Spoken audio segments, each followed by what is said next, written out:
I'm Edition and I helped my mom write a book called Boss Cuddles versus Don Fifi. Today we're going to read Chapter 5 to our cats. And Kelly, species human, age 26, occupation cat servant. Coffee was such a wonderful life-giving substance. How people survived before its discovery is a mystery to me. Maybe they just didn't work this much. I let out a sigh as I gazed out my kitchen window to my backyard. It wasn't a great view. One tree partially blocked my view of the back of the Young's house. My flower beds I insisted on when I bought the place were nothing but fancy weed holders. The grass needed mowing. I had great ideas and plans, but all I did these days was sleep and work. I took another sip of coffee, feeling my tired body slowly coming to life as I idly stared out the window, lost in thoughts of all the things I needed to tend to. That's why I saw him. A strange man wandered into my yard.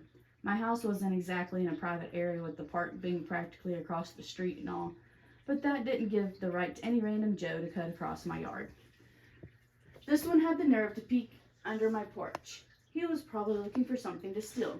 "Hello, can I help you?" I asked, stepping out onto my small back porch. Oh, hi, excuse me. I didn't mean to disturb anyone. I've lost my parrot. He's blue with a yellow belly and green head. Have you seen him?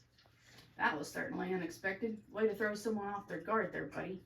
"I'm sorry, I haven't seen your parrot." Cuddles slipped out the door behind me. She must have heard me talking and came to investigate. She stretched herself at my feet. She was such a good guard cat.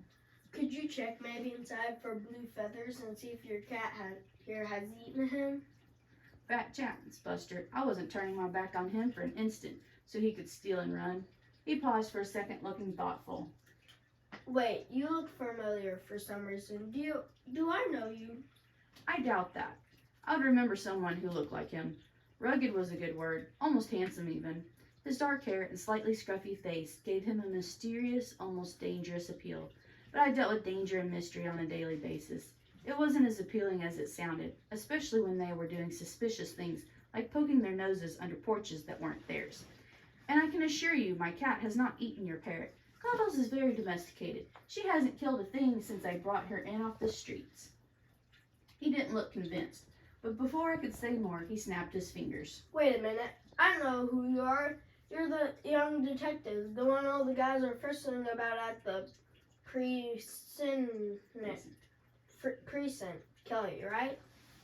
He smiled with this revelation. I tried to hide my panic. This wasn't good. If he had the guys at the precinct talking about me, he was more than likely a criminal. Surely I'd remembered his face if I'd helped arrest him before. "And you are?" Lance Roland. He stepped onto the bottom stair and extended a hand towards me. I hesitated for a split second, afraid it might be a trick. "I'm a bounty hunter." He continued as he pumped my hand and maybe held on to it a few blinks past what I was used to. This little revelation explained a lot. The guys down at the precinct were notoriously chatty, especially with anyone near their kind. "Sorry, I don't usually deal with many of you bounty guys. I guess that's why I didn't recognize you. I rarely forget a face." It was all I had in the way of an apology for assuming he was a criminal. Well, I'm still kind of new around here. I just started working with XX bail bonds about 6 months ago. My first job we shut down. I'd have called a mad scientist as a kid. I don't know what you'd call them now other than bad news. He was using animals in experience. Popper was one of the ones we rescued. The little guy had kind of grown on me. That's why I'm anxious to find him. I haven't kept him in a cage. I figured he's had enough of that. Sometimes he gets out, but usually comes back pretty quick. He's been gone since last night. Are you sure you haven't seen any stray feathers?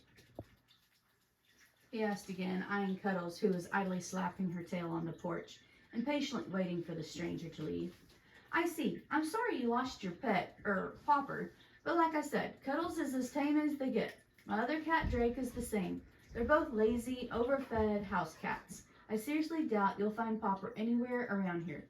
Cuddles stood and began rubbing up against my legs. My apologies for interrupting your morning, Detective Kelly. But if you should happen to see Popper, here's my number. Lance pulled a business card from his pocket and handed it to me. It had the insignia of XX bail bonds in the background with his work and cell number on it. I just live a couple streets over in cul-de-sac off Catfish Cove in the Yellow House.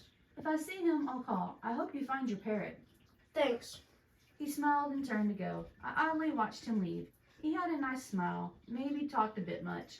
Nice view from the back, too. Come on, girl, get it together. Men smile at you all the time. I probably needed to get going anyway. Work beckoned. I glanced at my watch. I had to be out the door in 5 minutes. I chugged the last half cup of lukewarm coffee and scurried inside. I whipped into the parking lot a short bit later, only to find all 3 designated detective parking spots taken. Our department only employed 3 detectives. The white Ford pickup that was parked in my space was none other than Bill Wilson, beat cop. He was the proverbial thorn in my side. He was old school. Women shouldn't be in this line of work, let alone any position of power.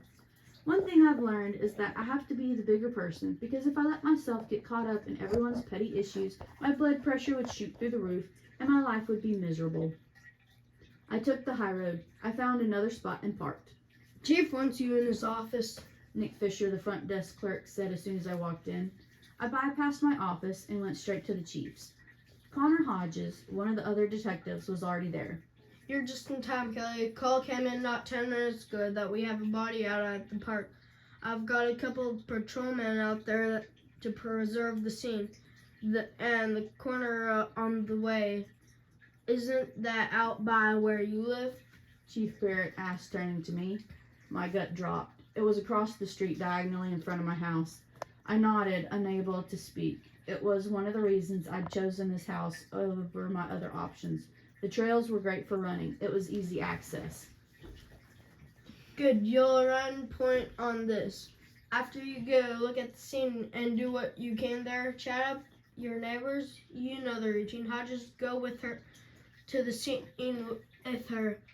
Help her with the processing and then get back here and run research. Fingerprints, identity, etc. Hodges didn't look terribly happy, but he nodded in assent to the chief. What do we know so far? I asked. The call came in at 7:52 a.m. from a man who was out searching for his lost pet. Barrett checked his notes. Oh no, not him. I knew before the chief said his name who the caller had been. Lance Nolan is the man's name. He found the body out on the RB trail. Kelly, make sure you contact with him. He's supposed to stay at the scene until one of you can interview him. It's not pretty. Good luck. All right, folks, stay tuned for Chapter 6.